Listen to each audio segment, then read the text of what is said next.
당신을 향한 하나님의 계획. 하나님의 사랑과 지혜와 능력의 계획. 성경의 하나님은 현존하시는 분입니다. 우리를 창조하신 그분은 언제 어디서나 우리와 함께 하십니다. 또 우리의 모든 것을 아시며 모두를 위한 계획을 가지고 계십니다.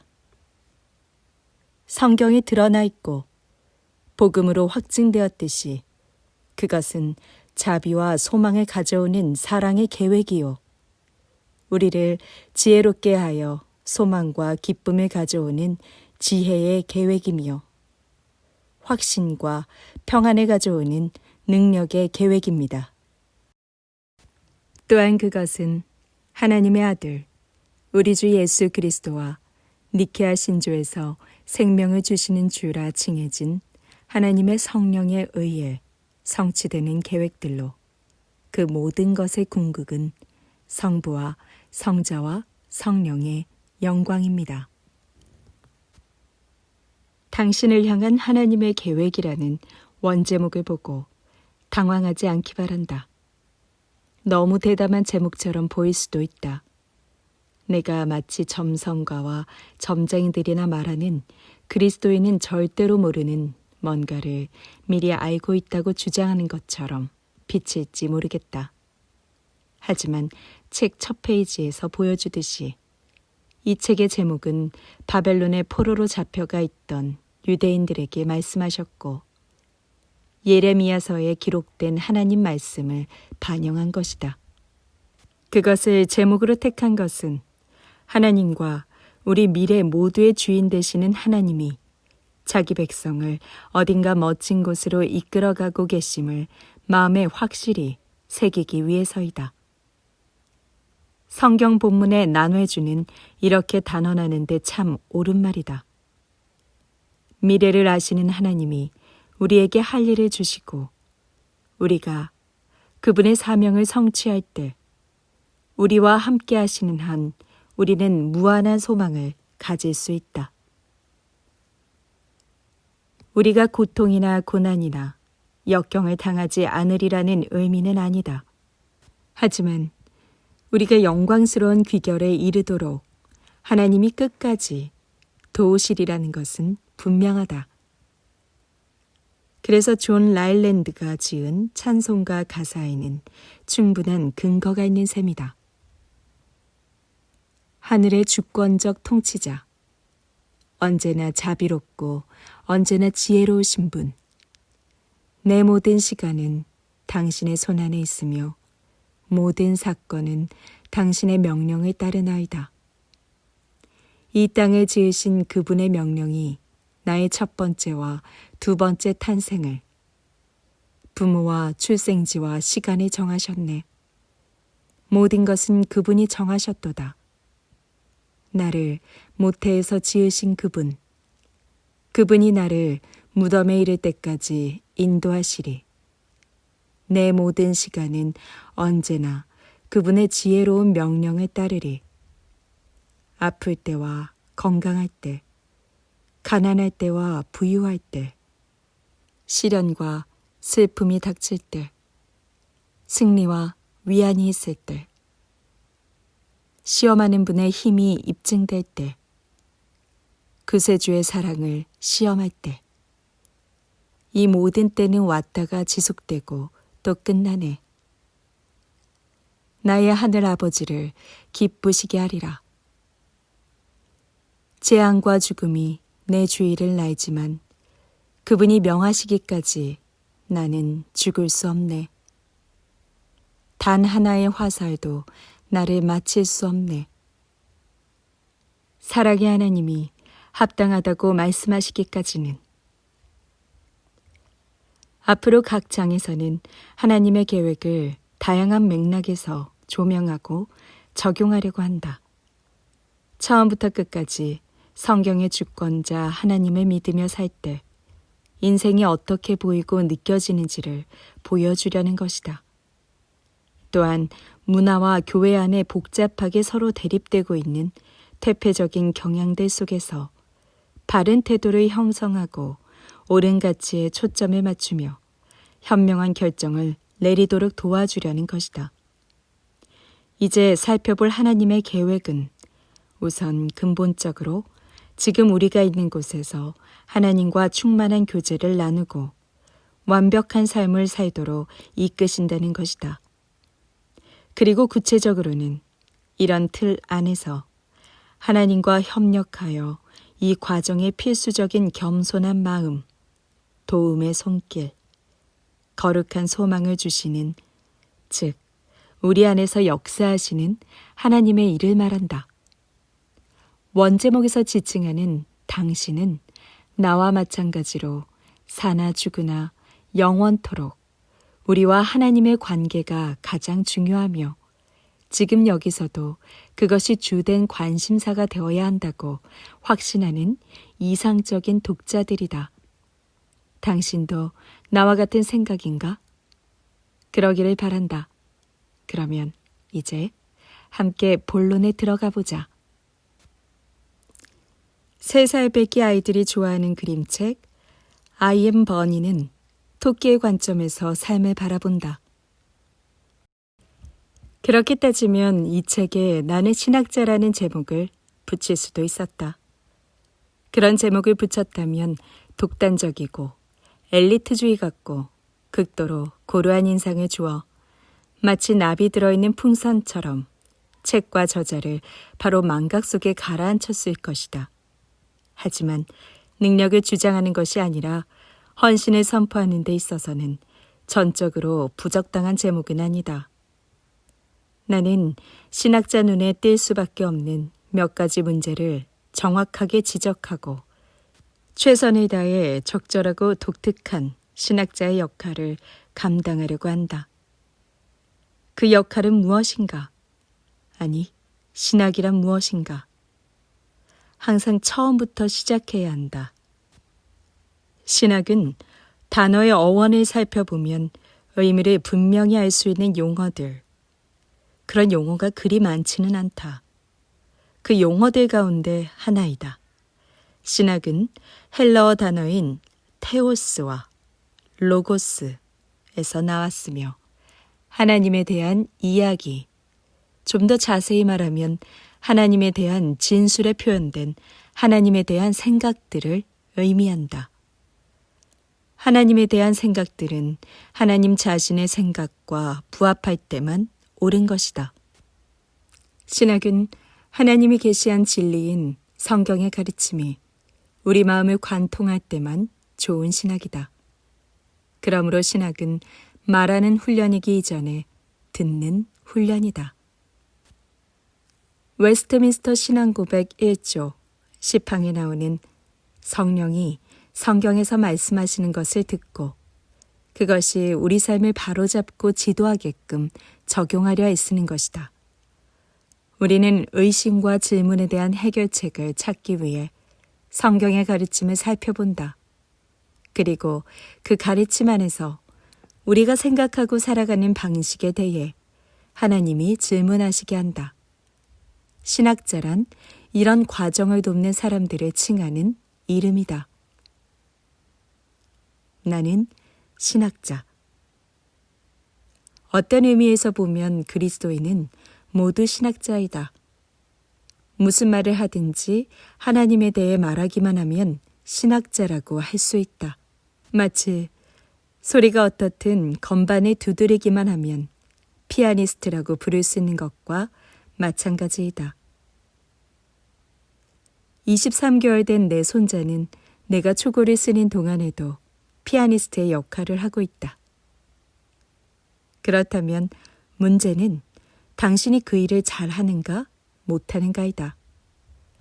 하지만 일반적으로 피아니스트가 유능한 연주자를 지칭하는 것과 마찬가지로 기독교 용어에서 신학자는 하나님의 진리 연구를 전문으로 하는 사람을 말한다. 그런 사람들이 무슨 쓸모가 있는가? 그런 사람들이 우리를 위해 해줄 만한 어떤 특별한 일이 있는가? 물론 있다. 나는 어떤 휴양지 호수 옆에 환경통제센터라는 거대한 간판이 달린 건물을 본 적이 있다. 그곳은 호수물이 오염되지 않도록 지켜주는 하수 처리 공장이다. 그곳 직원들은 물 기술자들과 하수 전문가들이다. 신학자들을 교회의 하수 처리 전문가라고 생각해보라. 그들은 지적인 오염을 탐지하여 제거하고 하나님의 생명 진리가 순수하고 무해한 상태로 그리스도인 마음에 흘러들어가게끔 할 수 있는 일을 다 한다. 그들은 설교와 가르침과 성경 해석을 통해 진리가 강하고 꾸준히 흐르도록 부름받은 교회의 물기술자이다. 하지만 나는 그들이 특별히 영적 하수를 처리하는 사람들로 묘사하고 싶다. 그들은 수지를 검사해서 지성을 혼란시키고 판단을 흐리게 하며 그리스도인의 가치관을 왜곡하는 것을 걸러낸다. 그들은 길 잃은 그리스도인을 다시 제 궤도에 올려놓고 안절부절 못하고 당황하는 그리스도인에게 확신을 주어야 한다. 또한 혼란에 빠진 그리스도인을 바로잡아 주어야 한다. 그래서 이 책에 나는 신학자라는 제목을 붙일 수도 있다. 내가 하려는 것이 바로 그런 일이기 때문이다. 뒤에 나오는 장들은 그리스도인이 불확실하게 느끼는 몇 가지 중요한 질문을 다룬다. 그 질문은 어느 정도 내 생각을 담고 있다. 하나님은 이 세상에서 도대체 무슨 일을 하시기에 때때로 우리를 당황하고 고뇌하게 만드시는가? 그분을 안다고 주장할 수 있는 사람은 과연 누구인가? 거룩하게 살기 위해서 요구되는 것은 무엇인가? 하나님은 나를 어떻게 인도하실 것인가? 과연 인도하기는 하실 것인가? 신유는 정말 일어나는 일인가? 내가 아플 때 또는 내 마음이 낙심하여 산산이 부서질 때 하나님에게 뭘 기대해야 하는가? 어떤 일에 대한 나 자신의 반응과 현재 교회 상태에 어떻게 반응해야 하는가? 수많은 기독교 토론 주제에 이와 같은 몇 가지 질문을 덧붙이고 싶다. 이 질문들은 중요하지만 대답은 잘못된 경우가 많다. 내가 할 수 있는 대답을 해보겠다. 지도 만들기. 이런 여러 질문에 직면할 때 신학자는 무엇을 해야 하는가? 이렇게 한번 생각해보라. 그는 문제가 될 만한 삶의 각 상황에 대해 인간적인 요소를 모두 포함한 지도를 만든다. 그리고 관련된 성경의 가르침과 근거사항을 모두 그 위에 놓는다. 지도 크기는 상당히 커야 하며 크로스컨트리 경기에 사용하는 것처럼 세부 사항을 정확히 기록하는 것이 매우 중요하다. 그리스도인의 삶은 크로스컨트리 경기를 하는 것과 같다. 장애물과 웅덩이, 오르막길과 내리막길, 거친 곳과 평탄한 곳, 사막과 늪지를 모두 만나고 폭풍우와 안개가 주기적으로 햇빛을 차단한다. 지도는 지형과 날씨가 어떻든 언제나 보행자가 길을 찾도록 하는 것을 목적으로 한다. 좋은 지도가 있으면 주변 지형을 인식하고 관찰한 특징을 더 넓은 풍경과 연관시키며 각 단계에서 가야 할 곳을 알 수 있다. 신학은 예수 그리스도의 제자들을 순종하게 만드는 것이 목표이다. 신학자는 지적 재산처럼 그저 가지고만 있는 지도가 아니라 주님을 따르는 그리스도인이 순례 여행에서 길을 찾는 데 사용하는 지도를 그리려고 한다. 전문적인 사항들. 지도를 단순화하기 위해서만 다룰 것이다. 원리를 단순화하면 실천이 수월하다. 가장 좋은 신학적 지도는 명확하되 다음과 같은 7가지 기본 특징을 지니고 있다. 첫째, 좋은 신학적 지도는 인간적 요소이든 성경적 요소이든 제시하는 것이 정확하다. 이 점에서 실패하면 어떤 조건으로도 좋은 신학적 지도가 될 수가 없다. 둘째, 좋은 신학적 지도는 하나님 중심이다. 모든 것의 핵심에 하나님의 주권이 자리하고 있음을 인식하고 실제로 일어난 일이건 상상 속의 일이건 하나님이 해당 사건들을 주관하고 계심을 보여준다. 셋째, 좋은 신학적 지도는 영광스러운 노래와 같다. 하나님이 창조와 섭리와 은혜로 이루신 영광스러운 업적에 대해 하나님께 영광 돌리며 어떤 상황이든 즐거운 믿음의 예배와 경배를 드리도록 이끈다. 넷째, 좋은 신학적 지도는 미래지향적이다. 기독교는 소망의 종교이기 때문이다. 종종 신학은 사회를 구성하고 개인에게 영향을 미치는 현재 동향이나 상태, 행동 유형을 죄의 열매라고 진단한다. 그리고 하나님이 언젠가 그것을 없애고 더 나은 뭔가를 나타내리라 약속하셨음을 보여준다. 다섯째, 좋은 신학적 지도는 그리스도와 관련되어 있다. 먼저 하나님이 현재 인류를 다루시는 것과 그것을 위해 가진 미래 계획의 중심이 우리의 중보자, 선지자, 제사장, 왕이신 예수님을 선포한다. 그리고 우리가 관념적인 당혹감을 느낄 때 구세주의 명백한 부르심에 따라 자기를 부인하고 십자가를 지고 사랑하는 구세주를 신실하게 따라가게 만든다. 누가복음 9장 23절을 보라. 또 우리 마음을 산산히 깨뜨려 죽음과도 같은 체험을 통해 개인적으로 내적인 부활을 경험할 때까지 끈기 있게 그분과 함께 행하는 법을 보여준다. 좋은 지도는 성경적 그리스도인의 삶의 방식으로 우리를 이끈다. 여섯째, 좋은 신학적 지도는 교회 중심이다. 신약을 보면 교회가 하나님 계획의 중심이었다. 그리스도인은 혼자 인생 여정에 가는 것이 아니라 동료들과 함께 서로 도움을 주고받으며 가야 한다.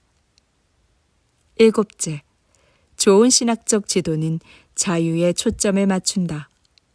그 지도는 참된 그리스도인의 의사결정 과정에 도움을 준다. 다시 말해 율법으로 구원받는 것이 아님을 알지만 율법에 따라 살고자 하는 사람들에게 도움을 준다. 그들은 주님이 원하시기에 주님을 향한 사랑 때문에 율법에 따라 살고자 한다. 그리고 이제는 의에 대한 비전으로 그들을 만족시키는 율법에 대한 사랑 때문에 율법에 따라 살고자 한다. 마지막으로는 이 생에서나 내세에서나 거룩함 없이는 진정한 행복이 없음을 알기에 자신에 대한 사랑 때문에 율법에 따라 살고자 한다. 굴레와 종노릇에서 벗어난 자유는 성취와 만족이라는 참 행복을 위한 자유의 소극적인 측면이다. 따라서 신학은 그리스도 안에 있는 거룩하고 행복한 자유의 적극적인 면에 증진하고자 애써야 한다. 좋은 신학은 우리가 어떻게 살 것인가에 대해 신중하고 책임 있는 결정을 내리라고 끊임없이 요구한다. 그리고 그리스도인이 내리는 결정은 원칙에 근거하여 무작정 따라하는 것이 아니라 자유롭게 이루어지며 외적인 압력이나 위협 때문이 아니라 주로 하나님과 정의에 대한 사랑 때문에 두려움이 아니라 행동하는 것임을 상기시킨다. 좋은 신학은 이처럼 우리 품위를 떨어뜨리거나 위협하지 않고 오히려 하나님이 주신 존엄성을 향상시키면서 그리스도인의 성품을 만들어간다. 이번 장의 제목처럼 신학은 위험한 것인가? 거짓된 원리에 근거하고 있지 않다면 그 자체로는 위험하지 않다. 그러나 신학을 심각하게 여기는 사람들에게는 분명 위험이 존재한다. 물론 심각하게 여기지 않는 사람에게 존재하는 위험이 더 크다. 신학을 무시해보라. 선의에서 나왔더라도 커다란 실책을 저지르고 그것을 대실책이라고 인식하지 못할 수도 있다. 그래서 결국 가장 슬픈 결과를 얻게 될 것이다. 하지만 신학에 주의를 기울여 보라. 그러면 교만하게 모든 것을 아는 체 하면서 자신도 실천해야 한다는 것은 잊어버린 채 다른 사람에게 지시만 내리는 바리새인과 같은 실패를 되풀이할 것이다. 전문 신학가이든 관심을 갖고 있는 평신도이든 열심히 신학 작업을 하는 사람은 두 가지 유혹과 싸워야 한다.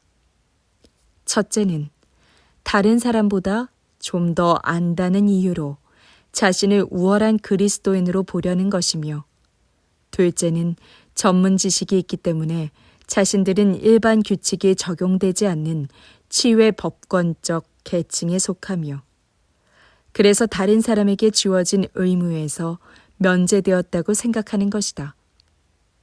우리는 타락했기 때문에 어떤 형태로든 교만에 빠지고 싶은 유혹을 받는다. 교만이야말로 우리가 유산으로 물려받은 원죄의 정수이기 때문이다.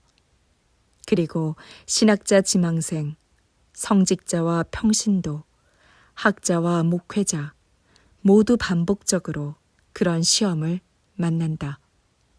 하지만 우리를 향한 하나님의 생각은 항상 앞에 나온 것처럼 생각하고 말하고 사는 것이며, 우리는 모두 겸손하고 정직하게 그 생각을 따르고자 애써야 한다.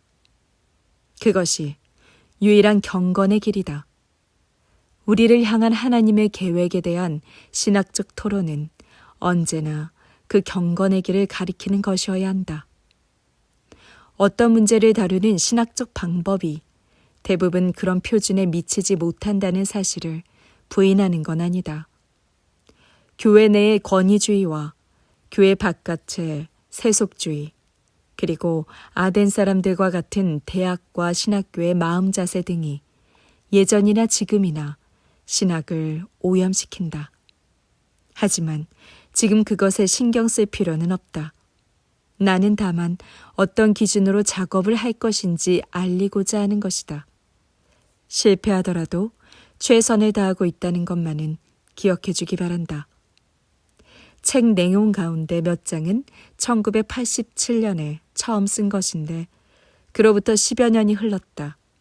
나는 세월이 지나면서 기독교에 대해 조금이라도 생각이 바뀐 것이 있느냐는 질문을 자주 받는다. 적어도 내가 의식하는 바로는 아니다. 차이가 있다면 나와 다른 의견을 가진 사람에게 반응하는 방식이다. 칠레의 피아니스트 클라우디오 아라우는 나이 들어가는 것이 연주에 어떤 영향을 끼쳤느냐는 질문에 손가락이 더 지혜로워졌지요 라고 대답했다고 한다. 이전에 쓴 글을 주의 깊게 검토하고 다시 보강한 이 책에 대해 나도 비슷하게 말할 수 있으면 좋겠다. 이제 다음으로 넘어가도록 하자.